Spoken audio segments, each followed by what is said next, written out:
So where exactly are we checking?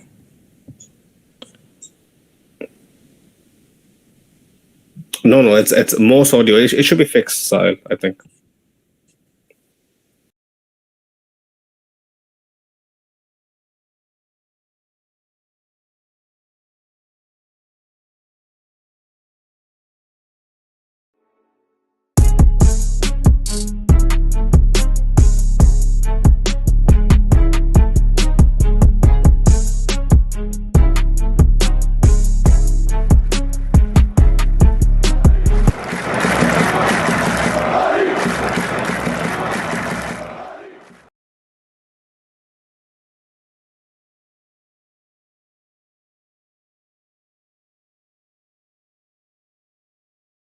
Episode of Let's Be Real podcast. If you guys are new here, don't forget to smash the likes and subscribe to the channel. We are on the road to 3K.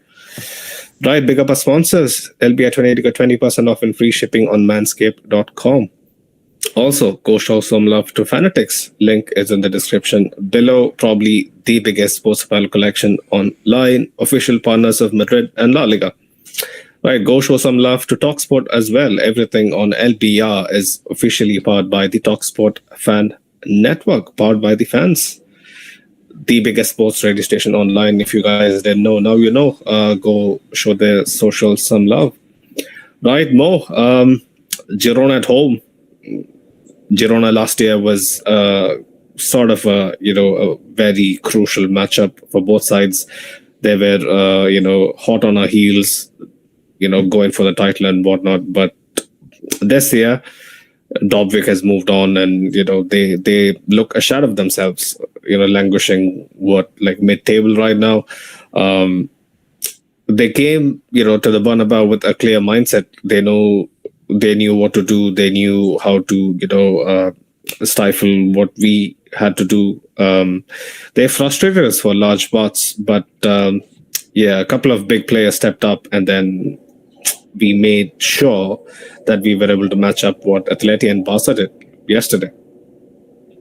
Yeah, man. I think Real Madrid, given the fact that we played a lot of important games, I don't want to discount it and say this game was important, but playing in the playoffs, I guess that's what we call it, or is it like knockouts, like whatever we call it in the Champions League against Manchester City? I think those two games were of the paramount importance, because if Real Madrid got knocked out in that game, that would be like humiliating. So coming into 2 games of that intensity, and now suddenly coming up and facing Girona, I think we were kind of expecting there to be a down period.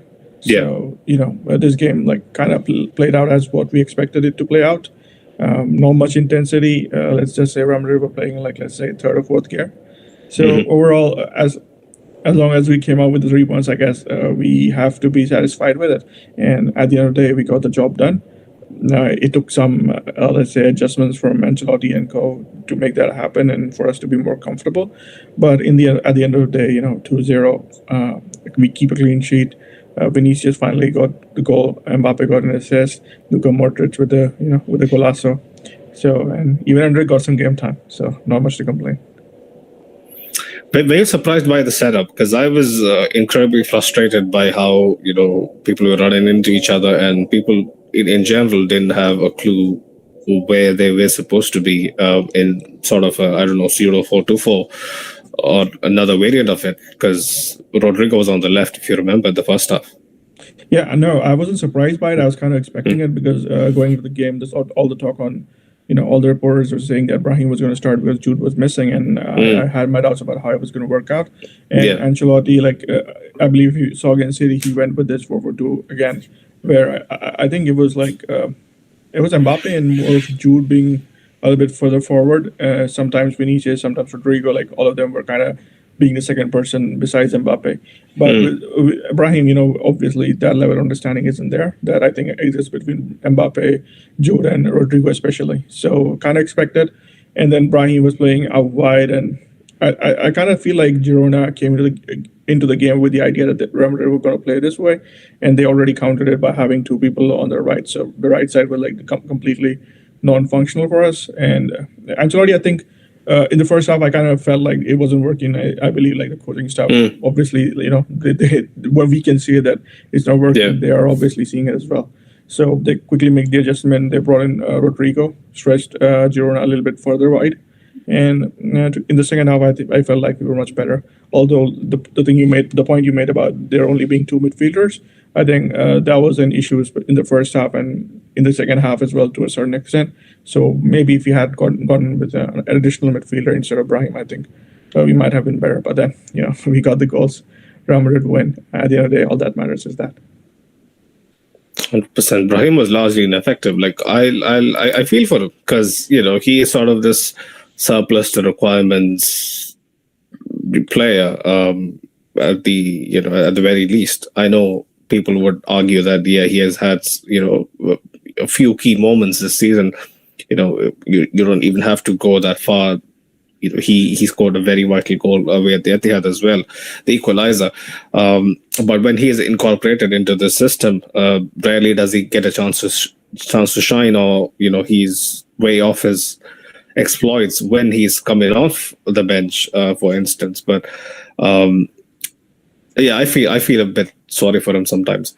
But I kind of share your opinion that Brahim has been much more impactful coming off the bench. I think today the expectation of him were more into the midfield. So when that kind of expectation is placed into him, I do think he struggles a little bit, especially given the fact that he doesn't really have that same level of defensive work, as the other guys. Yeah. Especially he's coming in to replace Jude, and Jude gets a lot of work rate defensively as well as offensively, and I don't think Brahim has that. So for me personally, I kind of expected this to happen, but at the end of the day, like I said, we got the goals. 100%. Luka Modric, we have been accustomed to this ever since he joined us, and I still remember vividly, away at Old Trafford, if I remember the goal against Osasuna, I think 2015-16. Correct me if I'm wrong. My memory is pretty shy. I've mentioned this, but last year it was against Sevilla. This is a typical Modric goal, but I do believe this has to be one of the best that he has scored in his career, especially the amount of control that went into the placement behind it. Yeah, definitely. I think Modric has always had this. Like you were saying that, every year one golazo. So that's kind of like a Modric tradition at Real Madrid. For me personally, at the beginning of the game, I wasn't really happy with how he was performing. He lost a couple of balls. Yeah. And he kind of felt like off base. And for me, I've always noticed that Modric, when he's coming into the game after not playing a while, he sort of struggles when he's starting. He's kind of the player who needs a run of games to, be at his peak. But he quickly brushed it off, and suddenly he got into the game. I think he was like one of our most dominant players by the end of it. Yeah. And that goal definitely helped. And I think we were also helped by the fact that Girona, like you said, they came with a game plan, which was to sit deep.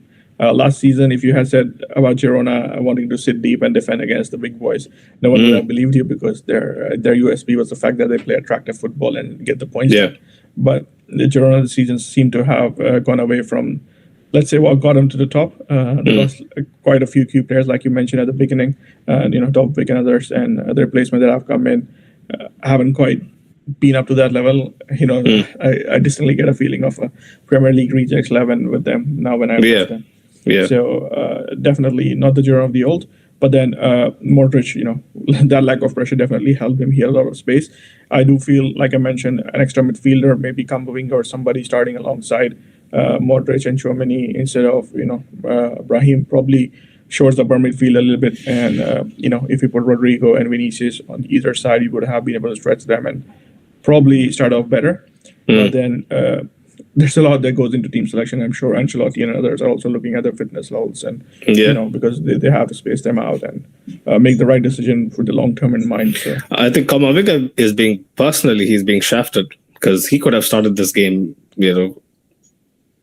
like without even. I don't think Carlo would have been forced to make a decision. Like, I don't know if there is some underlying fitness issues with Camavinga, but he could have easily started this game and done well. But Modric, 6 key passes. If you remember the chance that he laid on a plate for Mbappe, it was a brilliant save by Gazzaniga. But Modric tonight is another reminder why I strongly believe he should be given at least a year extension. He not, although he's not at his peak anymore. He just is that player who can really help us see out games like this. So sandwiched in between two crucial big games, he's gonna be that guy who can step in and spread basically spread some calm. And like, I'm pretty sure Modric coming on in the Champions League come probably April, late March, he'll be the one who will be stepping in and basically helping us crawl out of some very tight holes, deep holes that we'll find ourselves in, especially given how we like to not do our job that easily. But man, Luka Modric, like you said, that there is a certain level of guarantee that we get with Luka. Not so much in big games anymore, but when he gets to dictate the game, there is not many there who can do it as well as he can. But that goal again, I really have to stress the fact that when he struck it, it was so sweet that I almost knew that it was guaranteed to beat Gazzaniga. And Gazzaniga isn't a short fella, he might not be 6'5" like Thibaut, but he is a lanky man. He's one lanky. Courtois 6'7". 6'7", sorry. That's doing just matter. Doing just matter, I know. Okay, right. I shouldn't expand on it, but doing just do matter. But I get what you're saying. But Gazzaniga is a pretty tall figure as well. For Luka's shot from way out to actually beat him, it takes some doing. But Sahil was in the chat. He was mentioning Modric running back the years with that volley. How is this man 40? 100%. He just keeps outdoing his own age. I mean, it's a testament to Modric's technique, right? That show was like all class, pure technique. None of it was down to chance. So, Luka Modric. I mean, he won the Ballon d'Or, so he's one of the best players of all time. This is what you expect from him. I just wish he keeps continuing, man. I just hope that he is here this time next year as well. Man can dream. Right then, second goal. It took a while. I was very frustrated the way that we kind of had to huff and puff some of the decision making. Like I was kind of thinking, this might be the day that Vinny might find himself a few too many critics, on his back, which is rightfully so, because he hasn't actually scored a goal in the last 6 games before he did tonight and today. I was hoping that his end product was a bit more refined, a bit more polished. His shots, were wayward, and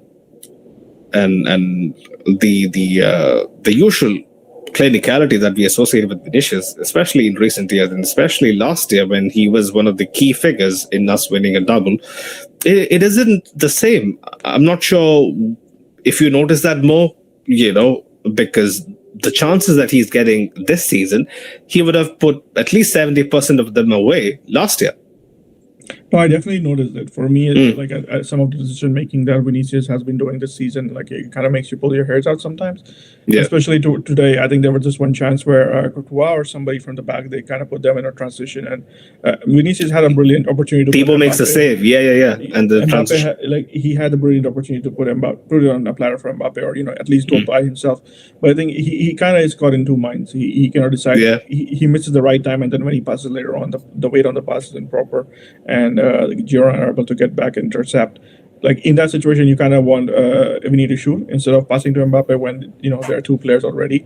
So some of the decision making, especially even earlier on in the game when Vinicius was trying to cross, where probably a layoff would have been better, a square pass would have been better, but he was trying to cross or chip the ball into some other player's part, and there was a little bit of a lack of awareness. So sometimes you kind of wish that Vinny would look up and see where others are before making a decision. But then at the end of the day, for me, the biggest thing that we need to find a solution for is like how to make Vinicius and Mbappe understand where each other wants to position themselves and where the other one wants to receive the ball.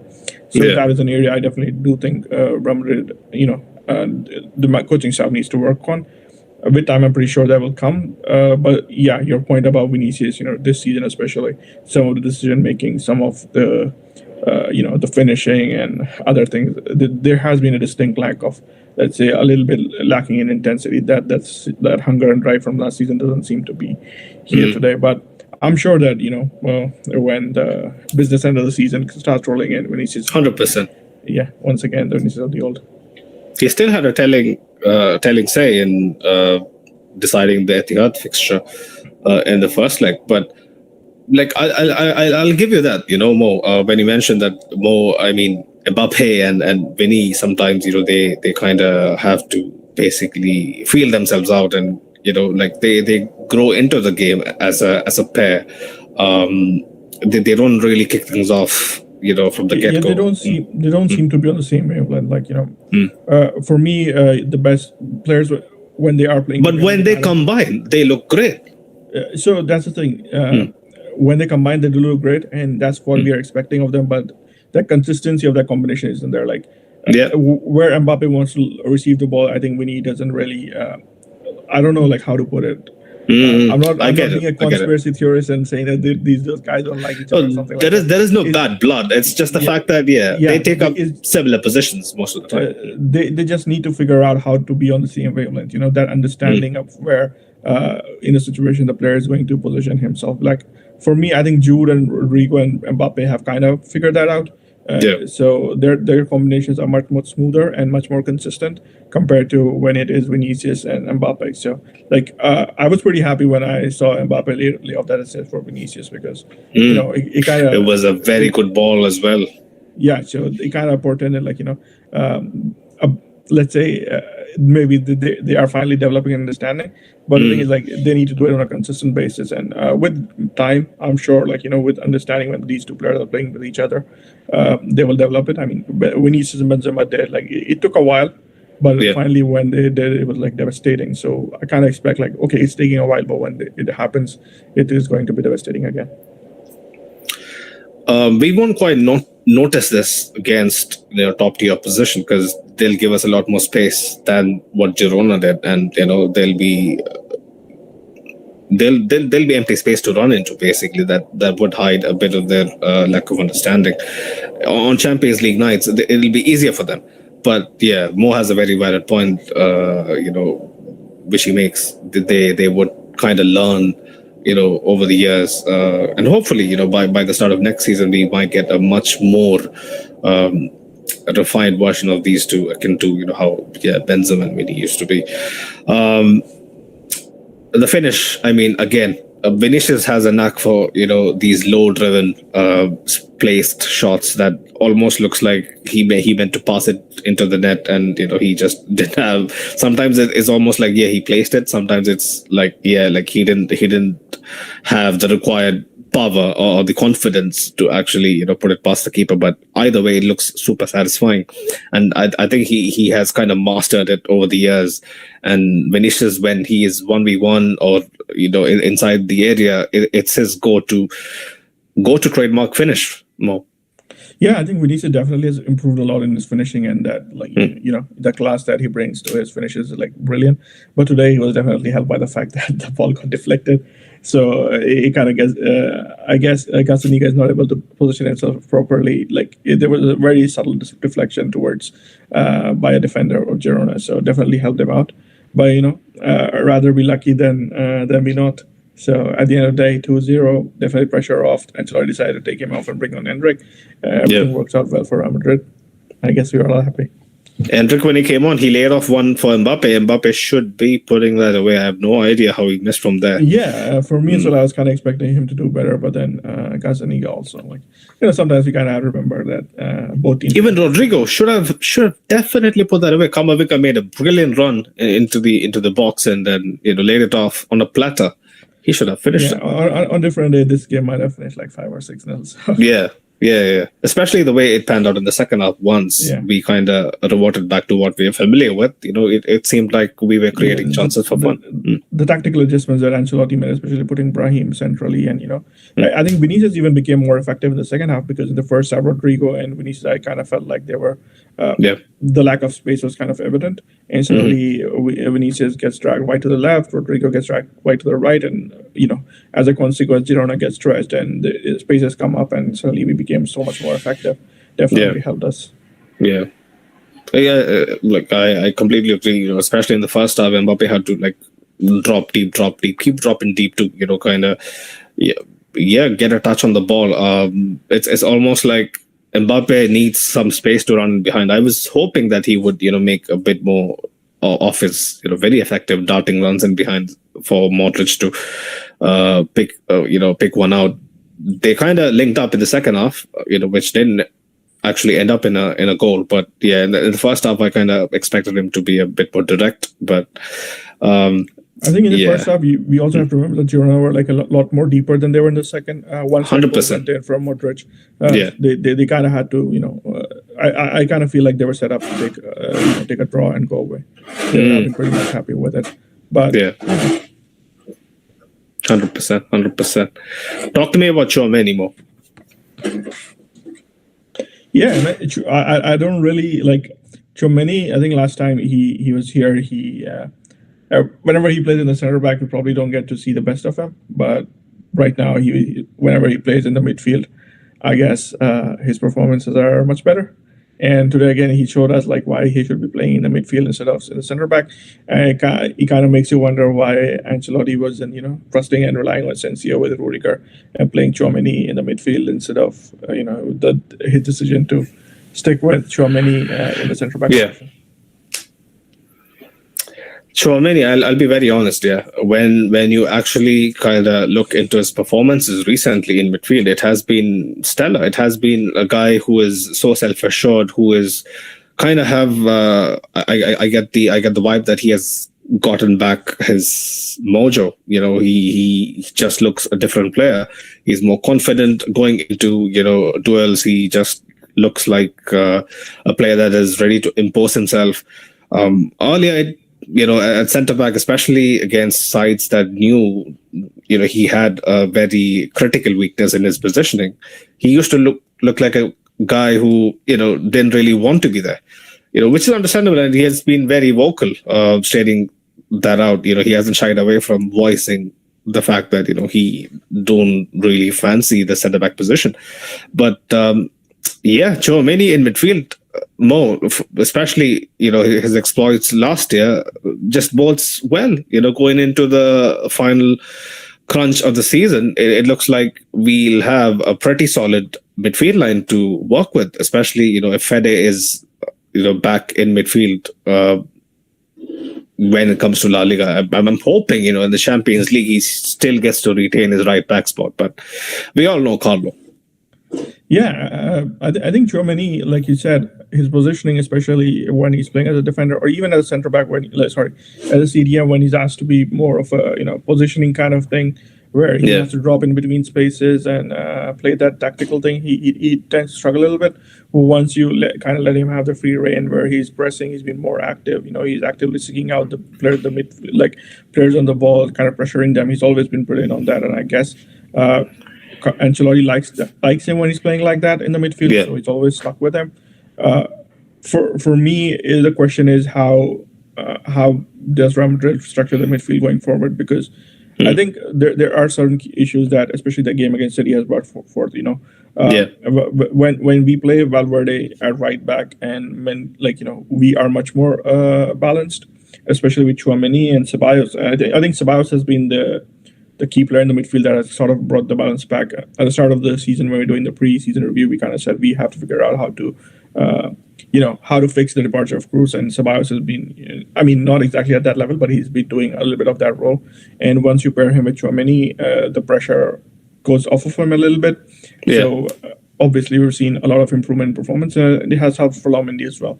So Ceballos has to be there, Tchouaméni has to be there, in my opinion, CDM. and you kind of you kind of have to go with Rudiger as center back and Asensio. He's definitely stepped up and shown how important he can be and how well he has shown his maturity in that position. So for me personally, I think he definitely should be starting. Although there have been some reports about Alaba wanting to start against Atleti in the Champions League. So we'll see how that one goes. Not going to happen.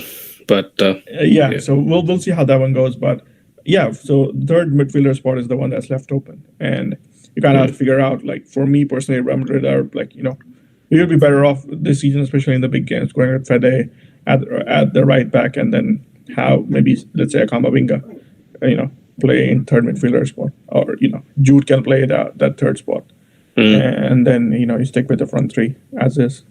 So I think interesting times for Ancelotti. Tough decisions to make. So we'll see what he does.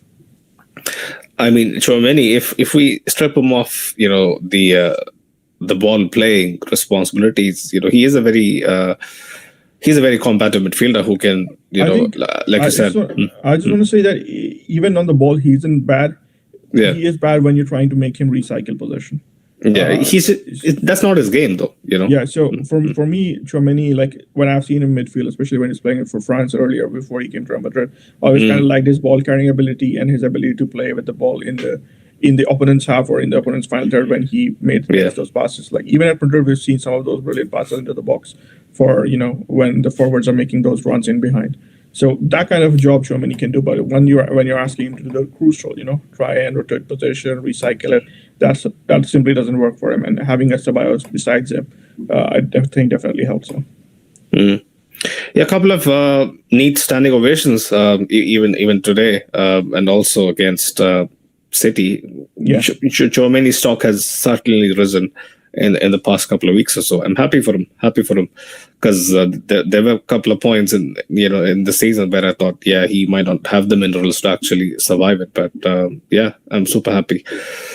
Talking about Alaba, Mo, strong showing in my opinion. Vital interception for that Miguel Gutierrez cross, if you remember. He just looked a very confident person in the defense, and I know he wasn't tested to the extent that he might be on probably on the road or in the Champions League, but he still had to hold his own.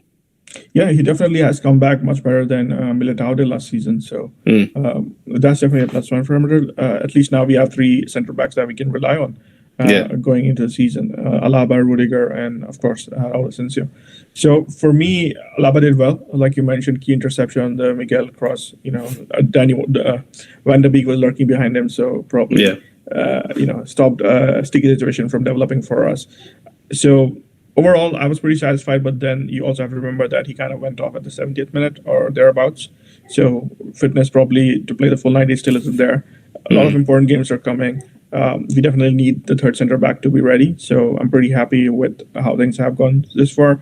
But I think having said that, I would prefer to stick with Rudiger and Asensio, for the foreseeable future, unless something unless something happens, because Asensio has been on a good run of form. He's definitely showed that he can bring the ball playing ability that we need.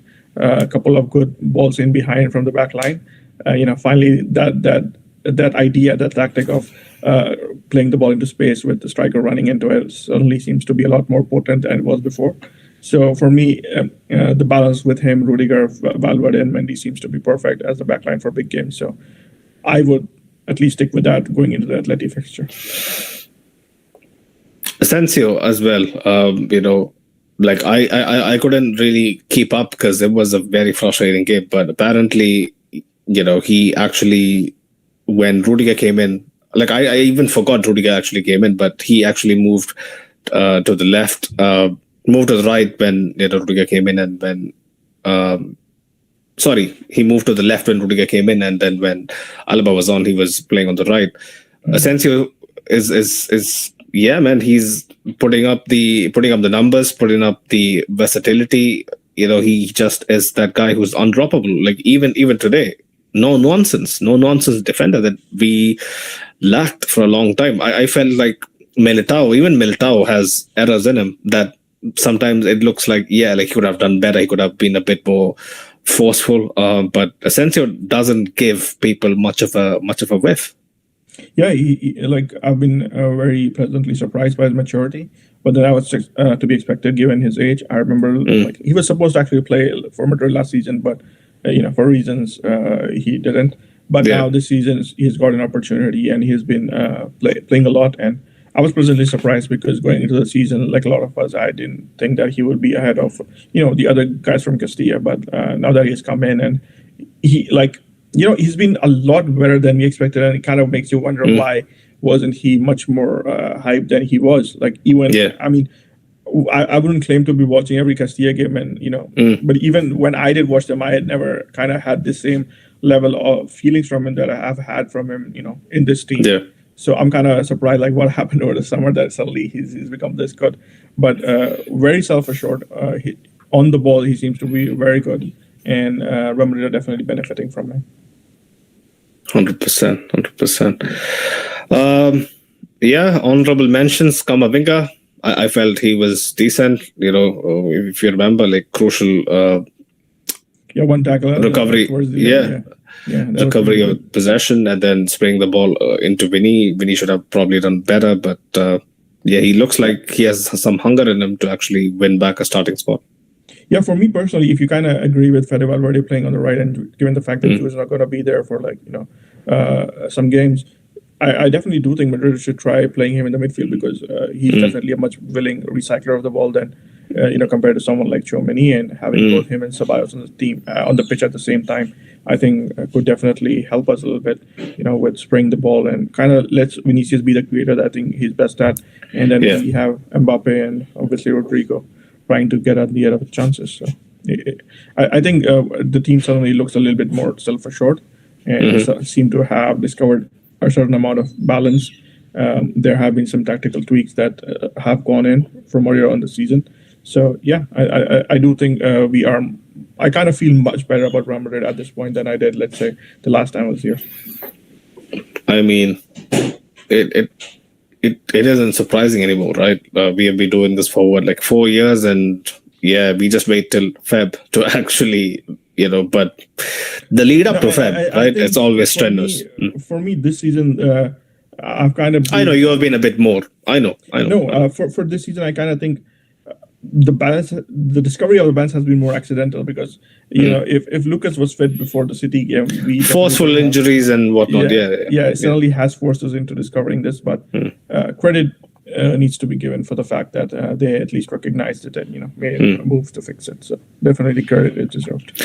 I'm really dreadful of Carlos Pia's statements. Lucas Vazquez not playing the City second leg was an emergency situation. He was injured, blah, blah, blah. I just hope, it's for the dressing room. See, I kind of told you, right? Like, I think we had discussion last time I was here. Like, when Lucas is fit, it's like really difficult for him to drop him because if he does, he suddenly loses an important figure in the dressing room. So he, as much as he can, I kind of understand that he's going to play him. I wouldn't be surprised even going forward, if Lucas is fit, he plays. But will he start the Atleti first leg more? That's my question. That's the big question. If he doesn't, that would be a big state from Ancelotti. Lucas Vazquez was decent. That shot that he actually took a punt on was, just a few inches away from the post. Yeah, for me, I always said this thing, right? Lucas, if he was playing on any other team other than Real Madrid, we'll all be praising him for his offensive contribution. There are a lot of defenders who kind of get praised, a lot of right backs who get hyped because of their offensive contributions. Yeah. And then Lucas Vazquez, if he was playing for any other team, let's say he was playing for Sevilla, everybody would be stringing praises of him. That this guy, he gives you so much going forward, and his defense wouldn't be as much. But this Real Madrid team, especially given the lack of numbers we had so far this season, Tchouaméni was playing in the centre back position, and Tchouaméni, we already discussed his obvious weaknesses playing as centre back. That definitely didn't help him. But if we have a guy like Rudiger covering for Lucas Vazquez, I definitely do think he can give us something. 100%. Let's get into a few of the comments before we slowly start to wind this up. Ashik was mentioning Modric running back should be an example for everyone that all that shine and glitter don't win titles. You have to do the grind as well. Yes, work rate. I've always commented on it. It is second to none. He just plays his lungs out, I'll be honest. He was also mentioning, but the game was nothing short of expectations since we had a big game midweek. The idea is to be patient and keep doing what we need to. Barca and Atleti will drop points. I hope so. I hoped, Barca would kind of stumble. Atleti not so much. Las Palmas away. But yeah, they kind of did the job. But yeah, you never know with these three teams, man. No one is as convincing as, anyone boasts themselves to be. We all have major errors in us to actually give the initiative to either one of us. So yeah, this title race is gonna go right down to the wire. Ashok was mentioning 88th minute substitution to let in Endrick to show his skills and help in his development was key. I'm pretty sure he's taking the mic. The 4 minutes he got was a lifetime for him to show his quality, but he didn't even touch the ball. He had a great play, for setting up Mbappe, but that run was pretty good. But I kind of understand, like the point that's being made here. And so Arda Güler, he played him for one game and suddenly he had a bad game and we have never seen from him since. Ancelotti has a tendency to do that. He did it with Miguel, like I've mentioned on the podcast a lot of times. So, it's pretty disappointing today for me, especially. I would have probably have gone with Güler instead of Brahim to start. But, it's Ancelotti. He makes the decisions. He has his trusted players and this is how he operates, I guess. You can't expect that from him. Right. I just hope it works out in the long run. A tap on the wrist. In the long run, we'll probably come back to this at the end of the season and figure out what's going on. But right. Madrid fans will be pretty happy if we win a title this season. So 100%. Ashik was also mentioning, referring to Mo. This is Carlo Asensio is going to be benched in Alaba. Will start with Rude. I'm not holding my breath. Carlo is allergic to La Fabrica. Asensio is a great case for what he has actually, that he has actually seen the light, especially given the circumstances. We have to give him the credit. But as soon as Asensio had a couple of good games, as soon as Tchouaméni and Rudiger were available, he suddenly benched Asensio again. So I don't know how big of an example you can. But I don't know if it's my pro Carlo mindset or the way I feel about him and whatnot. For me, Ancelotti is a brilliant manager, but the thing is, every brilliant manager has their weak points, and for Ancelotti, for all the great things that he brings, and he's one of the best of all time. He has his ways, and he's from Italy. We kind of see how much they. But you know what, Mo? Development, so. I get it, but you know what? When Asensio or Ceballos gets benched, it's almost like I get this feeling that they're being benched for a bigger game. So I'm happy. I'm happy that way. They're being benched for a bigger game, or do they get benched for the bigger games? They are being benched for a bigger game before the big game. I know, but I'm saying that they usually get benched in the bigger games as well. So I don't think Ceballos and Asensio will not make a big game starting level. Going forward, we don't know, but so far this season, we've seen what happines. Anyways, this is the thing, with Ancelotti, he'll give you some things and he has some take away something else. Huh? Okay. Yeah, so is he communist? For me, the bigger picture is Ancelotti sometimes is the perfect Real Madrid manager, and as long as he's winning titles, you cannot really complain much. 100%. Ashik was mentioning most of us are pro Carlo, probably my favorite manager of all time, but I'm sorry, when he makes mistake, we should call it out. 100%. I've done the same. I've done the same. So I kind of have exact feelings about Ancelotti, what Ashik said. For me, he's probably my second most favorite Real Madrid manager of all time. But it's certain decisions that he's made this season. Who was the first? Obviously, man, there's only one guy. Zidane. Yeah. So for me, some of the decisions he's made this season, and especially some of the tactics that he used at the beginning, especially how poor our defensive setup was, I wasn't really satisfied with him. Now, especially in the past couple of games, we seem to have gotten better. So obviously, I'm not going to shy away. When I have given him criticism, I'm not going to shy away from giving him the praise as well. So definitely deserves credit for. Maybe he stumbled onto it, but he did. He did go with it. So. Carlo is a man that has, I'm telling you, that has a divine light guide in him. It's almost, it's very hard to process sometimes. How are you gonna make him the next pope? I don't know. I don't know if the Vatican has already elected him when he when he actually retires from coaching, because this guy, he has something with him, bro. Like, it's not something that is intangible, something that is beyond explanation. Carlo has something going on for him, and I'm happy that he manages to consistently deliver. I hope he does this season as well. We need it very, very badly. I think more than last year, because the expectations are that high this season. But yeah, Asha was mentioning we had some good ones in the past as well. 100%. You guys would know better. I wasn't there pre 2000s. But for me, the best coaches like I have seen before. Mourinho, it was probably Del Bosque, and after that there was a succession of rather average coaches. So. Luxembourg, Liechtenstein, right? Romanian. Yeah, the less said about it, the better. It wasn't Luxembourg. I'm just making fun, but you get the point. You get the point. Yeah, right? I get the point. But yeah, man, big up people in the chat, big up people who are going to be tuning in later on as well. Apologies for some technical issues. We had earlier on, it wasn't in our control. We thought it was going to be a day like any other.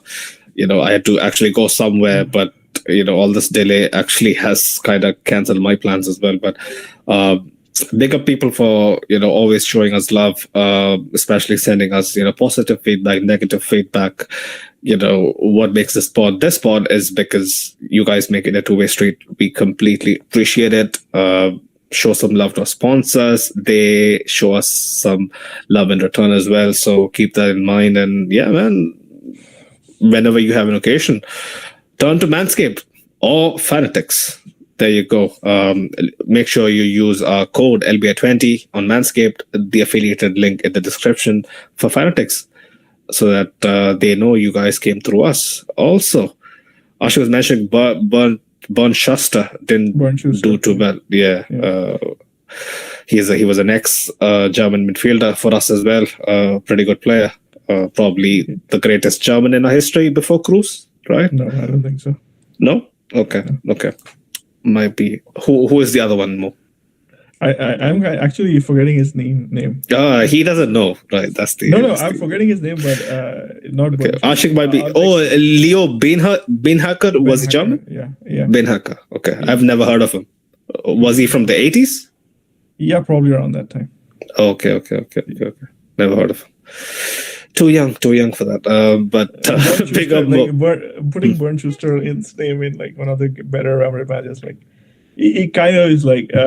It kind of speaks to what kind of manager we had during that period, because I definitely get it. Schuster won a league title after the Capello season, but he was pretty unceremoniously sacked. And for me, I've never been a big fan of those two league titles because I don't think Real Madrid played the best football during that period. So, but a lot of people have a lot of fond memories of it, especially the Capello league title with the Raul Tamudo and everything. Leo Beinhacker was Dutch. Ashik was mentioning it's Bodo Illner, the goalkeeper, right? No, yeah. I'll tell you the name. I'll text you. Okay, fair. You guys know better. I started supporting the team in 2010, so Man, I'll just let you know that I wasn't alive in the 80s either. So, right. I don't really.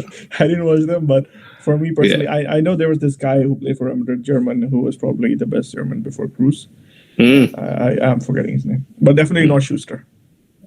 Not Schuster, right? Yeah. There you go. Yeah, man. Big up people tuning in as always. Also big up our partners, Real Madrid Committee on Instagram. Go show them some love. OGs from back in the day.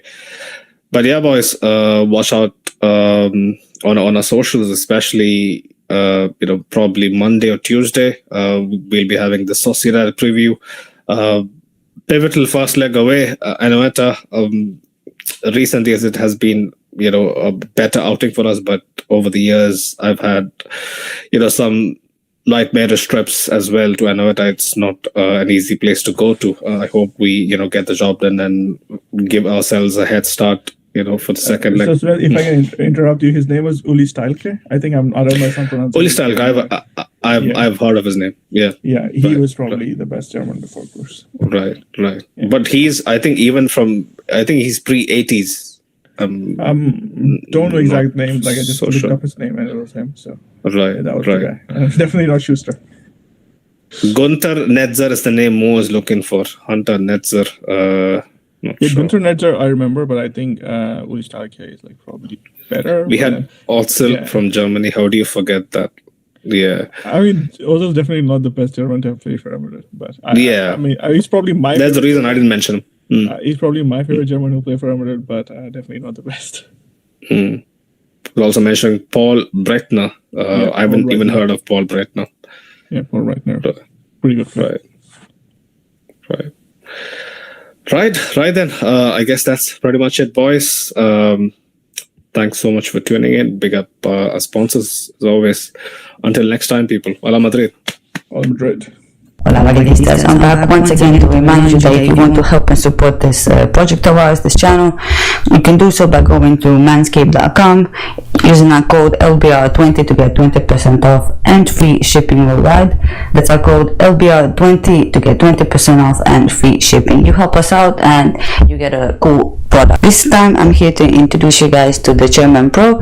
It is a trimmer that features two interchangeable blade heads, one called the 4-blade foil, which is to get that super smooth baby skin, and the other one is called the stubble trimmer for if you want to still have that little bit of stubble but look a bit cleaner and fresher. You can do both with the same trimmer. It also features flex adjust technology. It adjusts it to your face, how you shave. You can also lock it for a full precision. The thing is waterproof. You can shave yourself in the shower if you want to. It's completely waterproof. It features 75 hours of battery life, so if you're going on some kind of travel, you can charge it beforehand and it will still have enough battery for the trip. Also, if you're going on a trip, you can lock it so that it doesn't turn on as you go. It has an LED. It's a great thing, and especially now that Christmas is coming up, if you want to send it as a gift to your boyfriend, or if you're a man, get it for yourself or your brother or dad. It's a great gift for any man, and this bad boy can even get up to like 5 days of beard, so you don't even need to trim it down before you can fully shave it. This does it for you. So get this at manscaped.com. Use our code LBR20 to get 20% off and free shipping. That's code LBR20 to get 20% off and free shipping. Thank